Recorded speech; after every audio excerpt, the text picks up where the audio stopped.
until you see your children's children. So says the Lord of hosts. Your marriage shall be a blessing. Your children surround your table. You see your children's children. So says the Lord of hosts. As we are celebrating you today, so shall you celebrate your children too. God will give both of you long life, prosperity, many, many children, boys and girls. I pray for you both. Mr. MC. My marital wishes to the couple, I wish them a very good married life, and they have to be patient with each other because they are not from the same place.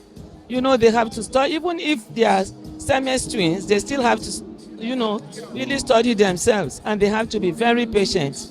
I wish them a very successful married life. I wish them plenty of children.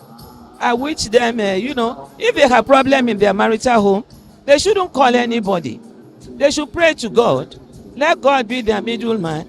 And, you know, they shouldn't they should not be angry with each other. When they take their Bible, they read their Bible, and they should let Jesus be the head of their family. So I wish them well. I wish them all they wish themselves, and a successful married life.